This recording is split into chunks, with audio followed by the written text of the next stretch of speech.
Morning, friends and family. Chaplain Joe here. Riders for Christ, April 7th. Reading out of our book, Jesus Calling by Sarah Young.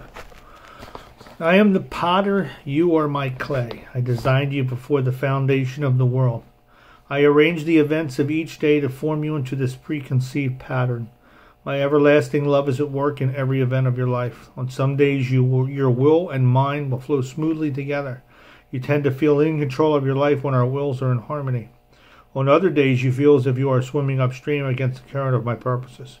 When that happens, stop and seek my face.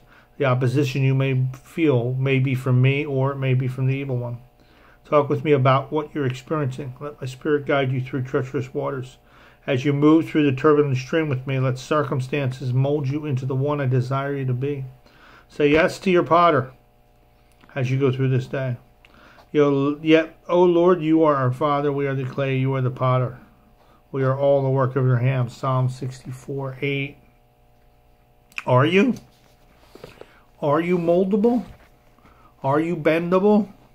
In my own personal life, absolutely not. I was not. For a very long time, I was not. And I refused to let any outside source or anyone that God sent my way to tell me the reason I was having so much trouble with life was because I was living away from Him. That's why I had so much trouble.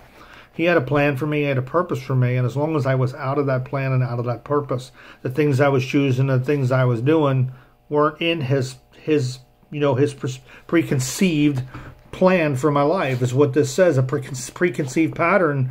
He knew you before He formed this great world. He had a plan for you when you were just a thought in His mind. He had already had all your days mapped out and planned out. And they were days to give you good.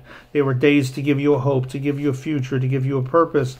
And we come into the world, and then the enemy of our soul tricks us into believing that God's not real, or tricks us into believing that He's not real, or all these different things. And then we decide to go to the world for comfort. We go to the world for everything else that we don't need. And then next thing you know, we're out of line with our Creator. And then all of a sudden now we have pain, we have anger, we have rejection, we have fear, insecurity, sorrow, depression. I mean, you can name the list of negative things. And that's what happened in my life when I lived out of God's plan. And then I got angry and resentful and bitter, and then I closed myself off to God completely. I cut Him out of my life completely. I blamed Him for everything. What kind of a God would do this to me? How could He do this to me? But here, it wasn't God at all in any way. God had a plan for me, and I was living outside of that plan. I was living Joe's plan, and when I was living Joe's plan, it was a disaster. I learned in my life to start going to God, and I discovered His plan for my life, and it's amazing. Be encouraged today.